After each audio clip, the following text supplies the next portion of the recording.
I still remember the way the light hit the table that Sunday, warm, peaceful, like nothing bad could ever happen under it. Then my dad leaned forward, his voice cutting through the quiet like a blade. "You'll give me half of your pension," he told my grandpa. No hesitation. No shame. My stepmom nodded, pretending it was the most natural thing in the world. Grandpa didn't argue. He just smiled, the kind of calm, heavy smile that hides more than it shows. Then he stood up, slowly, deliberately, and said, "The plan begins now." Everyone laughed, thinking he was just being dramatic. But when he walked away, something in his silence terrified me. 3 weeks later, that same house would be in ruins, my father's career destroyed, and my grandpa, the quiet man they tried to use, would prove he'd never been powerless. That Sunday started like any other family lunch: laughter, the smell of roast chicken, sunlight filtering through the curtains.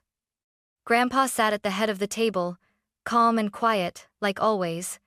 My dad, Mark, was in one of his business moods, talking about bills, mortgage, and how everyone has to contribute. I noticed the tension before the words even came. Dad's voice dropped lower, more controlled. "You live here for free, Dad," he said, slicing his steak. "Half of your pension should cover rent. It's only fair." The fork slipped from my hand. I looked at him, waiting for a laugh, a joke, anything, but he was serious. My stepmother, Lisa, nodded without even looking up from her plate. "Yes, Mark's right. It's just practical. You have income, we have expenses." Grandpa set down his coffee mug and stared at the table for a moment. Then he looked up, eyes steady. "Fairness," he said softly, "is a word people use when they've already decided to be unfair." The air froze. No one spoke. Even my little brother Josh stopped chewing. Dad's face tightened. "We're just trying to balance things out. Don't make it emotional," he muttered. Grandpa didn't reply. He just smiled faintly, the kind of smile that told me he was finished with the conversation. He stood up slowly, pushed his chair back, and adjusted the sleeve of his old flannel shirt. "Enjoy your meal," he said quietly. "I think I've lost my appetite." Lisa sighed dramatically, whispering, "So sensitive." When Grandpa walked past me, I caught his hand for a second. His palm was warm but steady. He leaned toward me and whispered just loud enough for me to hear, "You'll see soon, Emma. People forget silence listens." That night, while the others were watching TV, I saw Grandpa sitting in the backyard, staring at the maple trees swaying under the fading light.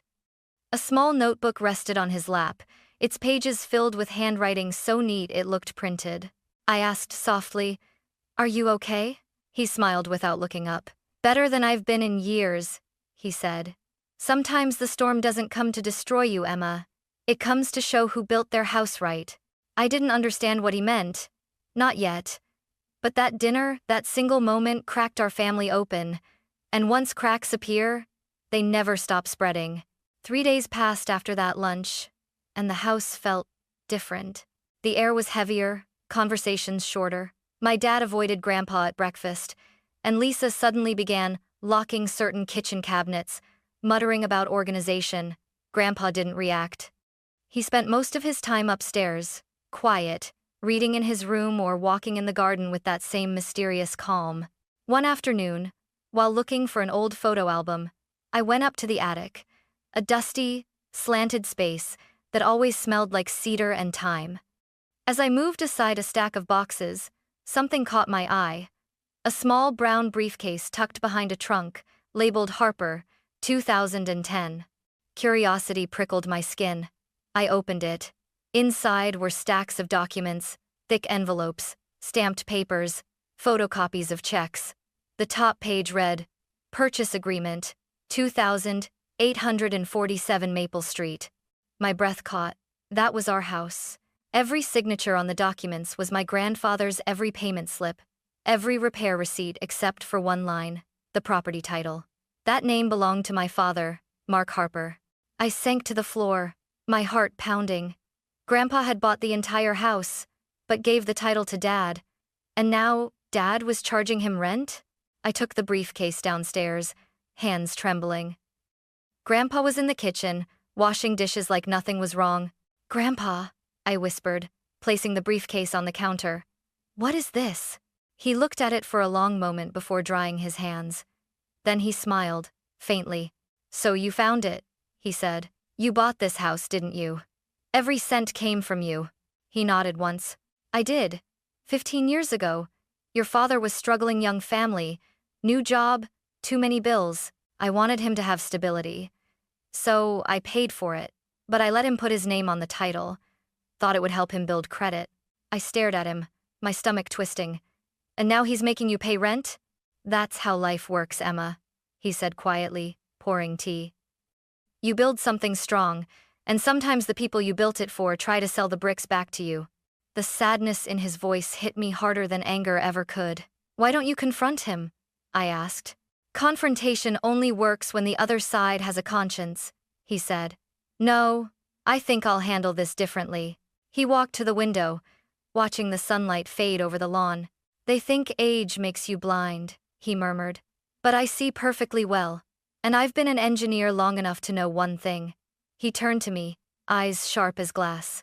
Even the strongest house collapses if you remove the right beam. That night, I couldn't sleep. The attic, the documents, his words, they all echoed in my head. I didn't know it then, but Grandpa had already started removing the first beam. The next morning, I woke to the sound of the printer humming in the kitchen. Lisa was standing by the counter, arranging a neat stack of papers. When she noticed me, she smiled with that brittle politeness she used whenever she wanted to look in control. Morning, Emma. Just a little structure for everyone. I glanced at the title across the top page, House Rules and Expectations. There were bullet points, bold fonts, and underlines. Quiet hours, 10 p.m., 7 a.m. Kitchen access, shared schedule, Lisa has morning priority. Living room TV, for household use only. Utilities and maintenance, subject to contribution. At the bottom, in smaller print, effective immediately, applies to all residents, including Mr. Harper, Grandpa. I wanted to tear it up. Are you serious? I asked. It's not personal, Lisa said, her tone sugary. It's just about boundaries. Your grandfather needs structure. Structure? I repeated, feeling heat rise in my chest. He's 70, not a tenant. Dad walked in then, holding his travel mug like a shield. Emma, enough. It's just easier this way. Mom and I are busy. We can't have chaos here. Mom. He'd started calling Lisa Mom in front of me like rewriting history would make it real. Grandpa came downstairs right then, dressed neatly in his navy cardigan. He didn't even blink when Lisa handed him the paper. He took it, scanned it once, and folded it neatly into his pocket. Clear is good, he said calmly. Clarity helps everyone. Lisa blinked, thrown off by his composure. Exactly, she said quickly, thinking she'd won. After breakfast, Grandpa asked me to take a walk with him. The morning air was crisp, sunlight glinting off the dew in the grass. You didn't argue, I said quietly. No, he replied. Arguing only alerts the guilty before you're ready. We stopped near the fence, where he crouched to pull a weed from the soil. His movements were slow, precise. Emma, he said, when people start creating rules for you in your own home, they've already declared war. They just haven't said it out loud yet. I didn't know what to say. His calmness unnerved me like watching someone stand still while the ground cracked beneath them. That evening, when I passed his study, I saw him writing in his notebook. His pen moved methodically, each line dated and numbered. On the top margin, he had written one word in neat, careful letters. Evidence. I stood there, frozen in the hallway, realizing that Grandpa wasn't surrendering. He was documenting. And that's when I began to understand this wasn't going to be a quiet war. 2 days later, Grandpa asked me to drive him downtown. He was dressed in a pressed shirt, his gray hair combed neatly back, his briefcase resting on his lap. He looked more like a man going to seal a business deal than a retired grandfather being cornered by his own family. Where are we going? I asked as I started the car. To meet a man who understands both concrete and law, he said. Someone who knows that what's built on bad foundations eventually collapses. When we arrived, a polished brass plaque on the building read, James Morrison and Associates, Real Estate and Property Law. Inside, the lawyer greeted him warmly. mid-50s, glasses perched on his nose, sleeves rolled up. "Mr. Harper," he said, shaking Grandpa's hand. "Please have a seat. Tell me what's happening." Grandpa opened his briefcase, pulling out one document after another: the cashier's check, the house deed, the maintenance receipts, and the yellow note that said, "For my son's future." "I bought the house in 2010, Grandpa began. "Paid $340,000 cash. I put the title in my son's name to help him start strong. Now he's asking me for half my pension as rent." James adjusted his glasses, scanning each page. His expression grew sharper with every line. "You funded everything," he said slowly. "You have receipts, the check, your handwriting. That makes you the equitable owner." "So what does that mean?" I asked. "It means," James said, leaning forward, "we can file for what's called a constructive trust. Under Oregon law, if one person pays for a property but another holds the title, the court can recognize the real owner, the one who provided the money." Grandpa smiled slightly. "Then it's time the court remembered me," James nodded. "You'll need to gather everything: proof of payment, maintenance, communication. The more precise, the stronger your case. Once we file, they'll be served within 48 hours. Grandpa reached into his wallet and wrote a check for $8,000 on the spot. His hand didn't even tremble. "Let's begin," he said. When we got home, the smell of dinner filled the air: roast chicken again, almost mockingly familiar. Lisa was at the table, typing on her laptop. Dad was flipping through papers. "You're late," Dad said flatly. "Just errands," Grandpa replied. Lisa slid a sheet of paper across the table. "Since you didn't confirm the rent, we've adjusted it to $1,500. Fair market rate for the neighborhood." Grandpa looked down at the paper, then at her. He smiled, just faintly. "Fairness," he said, "seems to get more expensive every week." Then, to my shock, he picked up the paper, signed it neatly, and tore it in half. "There," he said softly, placing the pieces on the table. "Now it's worth exactly what it deserves to be." Lisa's face turned red. Dad slammed his palm on the table. "Dad, you can't just—" "I can," Grandpa interrupted, his voice level, "because I've been paying for this house long before either of you called it home." He stood up, walked past them, and said over his shoulder, "You'll get your rent soon enough. Just not from me." That night, I found him in his study again, scanning documents into his laptop. His screen glowed against his face, calm, determined, unbreakable. "Grandpa," I whispered, "what are you doing?" He looked at me and smiled. "I'm rebuilding the foundation," he said. "This time, in my name." I didn't realize it then, but that was the night the quiet war became official. The day everything exploded started like nothing at all. A calm Tuesday, sunlight spilling through the windows, the smell of coffee and toast. Grandpa had gone to his regular medical checkup. He waved goodbye with that steady smile, telling me not to worry. By late afternoon, the quiet in the house started to feel wrong. The kind of wrong you can't name, but you can feel pressing at your ribs. When Grandpa came back, he looked tired, but when he reached the front door, his expression changed. His key wouldn't turn. He tried again. It didn't fit. He frowned, tested the lock once more, and then looked up. A brand new brass deadbolt gleamed in the sunlight. Dad opened the door halfway, blocking the entrance. Lisa stood behind him, arms crossed. "What's this?" Grandpa asked, voice calm but edged with steel. "A boundary," Dad said. "You don't live here anymore."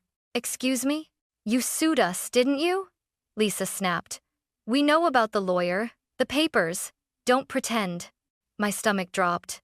"Dad," I tried, but he cut me off. "Stay out of it, Emma. This is between adults." Grandpa looked at the two of them like a teacher watching children misbehave. "You've changed the locks on your own father," he said quietly. "Do you understand what you've done? You made your choice," Dad said coldly. "Now live with it." Grandpa reached into his jacket pocket, pulled out his phone, and pressed record. His voice was low, steady, deliberate. "For the record," he said, "my name is Sylvester Harper. I have been unlawfully denied access to my residence at 2847 Maple Street by my son Mark Harper and his wife Lisa Harper. This constitutes an illegal lockout under Oregon tenancy law." Lisa's face went pale. You can't record us, she barked. I just did, Grandpa replied. Thank you for confirming your presence. Then he turned to me. His eyes softened for the first time all day. Come on, sweetheart, he said gently. Let's not give them the show they want. He walked away without looking back. That silence was louder than any shouting match could have been. That night, he checked into a small motel near the freeway, the Sunset Inn. A place that smelled like bleach and rain. I brought him food and his old jacket. He was sitting on the edge of the bed, a small lamp casting yellow light over the paperwork spread before him. You shouldn't be here, he said softly when I came in. You shouldn't be there, I shot back. They changed the locks, Grandpa. They stole your house. He smiled faintly, his calm unbroken. No, Emma, they just gave me the last piece of evidence I needed. He turned his phone toward me. He'd already labeled the video. Illegal lockout, 4:12 p.m. They think this is power, he said, but it's confession. 3 days later, Dad and Lisa were served. A process server showed up right at dinner time, handing over a thick envelope. Sylvester Harper v. Mark Harper and Lisa Harper, petition for constructive trust and illegal eviction. Lisa's scream echoed through the house. He's suing us? He's lost his mind, Dad shouted, throwing the papers onto the table. I watched from the hallway, frozen between shame and pride. Grandpa's war had officially begun, and he wasn't losing this one. That weekend, I went to visit Grandpa again. He was at the motel desk, sorting receipts into neat folders. Motel bills, food costs, copies of legal correspondence. Why are you keeping all this? I asked. Documentation, he said simply. They'll pay for every dollar they tried to take from me. He looked up at me then, eyes gleaming with quiet fire. Emma, do you know what happens when people build on a lie? I shook my head. The ground caves in. It always does. All you have to do, he said, tapping his temple, is stand still long enough to watch it happen. That night, I drove home alone. From outside, through the living room window, I could see Dad and Lisa arguing, her waving papers in the air, him pacing like a trapped animal. For the first time in my life, I wasn't scared of their voices. I was scared for them, because my grandfather, the quiet man they thought they could corner, had just started a legal firestorm that neither of them was strong enough to survive. And somewhere deep down, I realized something chilling. He hadn't lost control. He'd given it to them just to see what they would do with it. And now, he was going to take it all back. The courthouse smelled like polished wood and nerves. I sat beside Grandpa that morning, clutching my bag like it could somehow keep my heart from pounding out of my chest. He looked calm, impossibly calm in his gray suit, a simple tie, and his worn leather briefcase resting by his feet. Dad and Lisa arrived 10 minutes late. She wore her favorite pearl earrings, like this was a brunch invitation, not a lawsuit. Dad didn't look at us. His jaw was tight, hands clenched in his lap. When the judge entered, everyone stood. The gavel cracked like thunder. Case number 20. 2-417. Harper versus Harper. Constructive trust and unlawful eviction. Hearing my last name repeated on both sides of the courtroom made me want to disappear. James Morrison stood and presented the first exhibit. A blown-up image of a cashier's check, $340,000, dated March 2010. Your Honor, he said clearly, this check came from Mr. Harper's personal account. He purchased the property in full. No mortgage, no loan. Every receipt, every repair, every improvement since then paid by him. He slid the binder of receipts forward. Roof replacement, furnace upgrade, property taxes, all under Grandpa's name. Lisa leaned over to whisper something to Dad, but the judge cut her off sharply. Mrs. Harper, you'll remain silent, unless spoken to. James continued, his tone sharp and controlled. The defendants, however, demanded that Mr. Harper pay rent $1,200, later $1,500 for living in a property he funded entirely. This is not family generosity. This is financial exploitation. Dad's lawyer, a man in an ill-fitting suit, stood and cleared his throat. Your Honor, this was clearly a gift. Mr. Harper transferred the title willingly. My clients have cared for him for years. James turned toward them, his voice almost gentle. A gift, Your Honor, does not come with a monthly bill attached. A quiet laugh rippled through the gallery. Even the judge's lips twitched before she leaned forward. "Mr. Harper, the son," she said, addressing my dad directly, "did you contribute any money toward the original purchase of this property?" Dad hesitated. "Not directly, but it was, yes or no, Mr. Harper," he swallowed. "No, Your Honor." "And did you or your wife pay for property taxes, maintenance, or renovations in the past 15 years? "No," he admitted softly. Lisa shot him a glare, sharp enough to cut glass. The judge made a note. "Proceed." Then James called the forensic examiner, a man with silver hair and a calm authority. He explained how every transaction was traced, every deposit verified. "In my expert opinion," he said, 100% of the funds used for purchase and maintenance originated from Mr. Harper's accounts. No financial contribution from the defendants was identified. It was clinical, precise, and devastating. When Patricia Henderson, the neighbor, took the stand, her voice trembled but never broke. "I've lived next door since 2010, she said. Everyone knew this was Mr. Harper's house. He mowed the lawn, fixed the roof, even replaced the fence. His son barely visited." Lisa folded her arms. Dad's shoulders slumped. When the judge finally spoke, the entire room seemed to hold its breath. Based on the evidence presented, this court recognizes the plaintiff, Mr. Sylvester Harper, as the equitable owner of the property at 2847 Maple Street. She paused, letting the words hang like a verdict carved in stone. Furthermore, the court finds that the defendants engaged in unlawful eviction. They are hereby ordered to compensate the plaintiff $12,000 for damages and temporary housing costs. Lisa gasped. Dad stared at the floor, motionless. Grandpa didn't gloat. He simply nodded once and whispered, "Thank you, Your Honor." As we walked out of the courtroom, I turned to him, still dazed. "You won," I breathed. He smiled faintly. "No, Emma, justice isn't a win. It's balance, and balance takes patience." Behind us, I heard Lisa's voice crack. "What do we do now?" And my dad's quiet, broken answer. "Pray he's done." But Grandpa wasn't done. Not yet. The weeks after the hearing felt like living inside the eye of a storm. Everything was too quiet until it wasn't. At first, Dad tried to act like nothing had happened. He went to work. Lisa posted photos online about new beginnings and moving forward. But you can't polish a sinking ship. The cracks started to show fast. The BMW disappeared from the driveway one morning. A tow truck had come at dawn. When I asked Lisa about it, she said sharply, "Temporary issue. We're refinancing." But I saw the bank letter stuffed in the trash, notice of repossession. Then came the whisper around the neighborhood. Patricia mentioned a for sale listing she saw online, our address, with bright photos of the house and a price tag of $480,000, well below market value. My stomach dropped. I checked. It was true. There it was, live on every real estate website.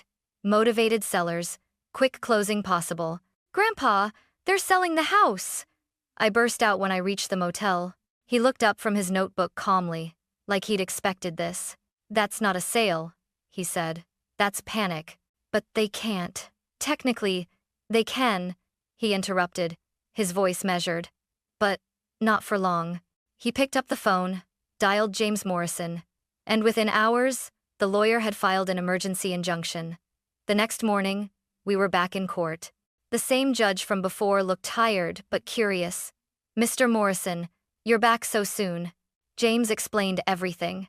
The active lawsuit, the forensic ruling, the attempted property sale. He ended with a quiet, devastating line. "Your Honor, selling this property now would destroy evidence, erase restitution, and nullify the court's recognition of ownership." The judge turned to Dad and Lisa, both sitting stiffly beside their realtor. "Were you aware of pending litigation when you listed this property?" The realtor blinked, then said weakly, "They didn't tell me, Your Honor." The judge sighed, pen tapping the desk. "Then I'm issuing a temporary injunction. This sale is hereby suspended until the case concludes. File the order with the county recorder immediately." Lisa's face drained of color. Dad's shoulders slumped like a man finally realizing the game was over. By that afternoon, the listing was gone, and the spiral began. 2 weeks later, I drove by the house again. The lawn was overgrown. The mailbox stuffed with envelopes. One of them caught my eye, a bright red notice from the bank. Foreclosure proceedings, 90. Day default. I showed it to Grandpa that night. He didn't even need to open it. They borrowed against the house, he said. Home equity line. Probably 80,000 or more. And they stopped paying? Of course. That's why they needed my pension. I sat there in silence, the weight of everything sinking in. They hadn't just tried to control Grandpa, they were drowning, and they tried to drag him down with them. What happens now? I asked quietly. He folded the notice neatly, his expression unreadable. Now the foundation collapses. A month later, the bank repossessed their car. Lisa's jewelry started appearing on Facebook Marketplace. Groceries got cheaper, smaller, fewer. I watched them fade from the comfortable people they once pretended to be into something hollow. When the final ruling came, the official transfer of title, Grandpa didn't cheer, didn't gloat. He just nodded once and said, "I don't celebrate collapse, Emma. I rebuild after it." And that night, as the rain hit the motel window, I realized the truth. They hadn't just lost a house. They'd lost the only man who ever believed in them, and the silence that followed was the sound of justice settling in. Moving day came like the end of a long winter. The sky was clear, the air almost too gentle for what it marked. A moving truck idled outside 2847 Maple Street, our family home, the place where betrayal and justice had collided. Dad and Lisa were already there, boxing up the last of their things. They didn't look at me when I walked up with Grandpa. Lisa's hair was tied up carelessly, her eyes red-rimmed. Dad looked older, shoulders slumped, face drained of that self-assured arrogance he used to wear like armor. Grandpa stood on the porch, hands in his pockets, watching quietly. He didn't say a word as they carried their boxes past him. Finally, Dad stopped in front of him, holding a small box of photo frames. "Dad," he said hoarsely. "I should've. I don't know. I thought..." Grandpa didn't let him finish. He simply nodded once. "You thought taking would make you stronger," he said softly. "But you only built your strength on someone else's foundation, and that never lasts." Lisa avoided his gaze. "We didn't mean..." "You meant every word," Grandpa interrupted, not cruelly but firmly. "You both just didn't expect consequences." He stepped aside, letting them walk to the car. No shouting, no revenge, just the quiet weight of truth. When the car door slammed shut and their taillights disappeared down the street, Grandpa exhaled a long, tired sigh that seemed to carry years of hurt out into the open air. I turned to him. "It's over," I whispered. "No," he said, smiling faintly. "It's balanced." Inside, the house felt different. The tension that once hung in every room had dissolved, replaced by a kind of peace I hadn't known existed. The sunlight through the window didn't feel cold anymore. We sat together in the kitchen, the same spot where everything had started. Grandpa poured 2 cups of coffee, added cream the way he liked, and handed one to me. "You know, Emma," he said, "silence is the most underestimated weapon in the world. People think it means surrender, but it's just preparation." I smiled through the lump in my throat. "You never lost control, did you?" He chuckled softly. "I just stopped pretending I didn't have it." Outside, the maple trees swayed in the breeze. For the first time in months, the house wasn't a battlefield, it was a home again. I sipped my coffee, watching Grandpa lean back in his chair, peaceful at last. Justice hadn't come with noise or vengeance. It had arrived quietly like sunrise, after a long night, restoring not just a house, but the dignity they thought they'd taken from him. And this time, the silence wasn't war, it was victory.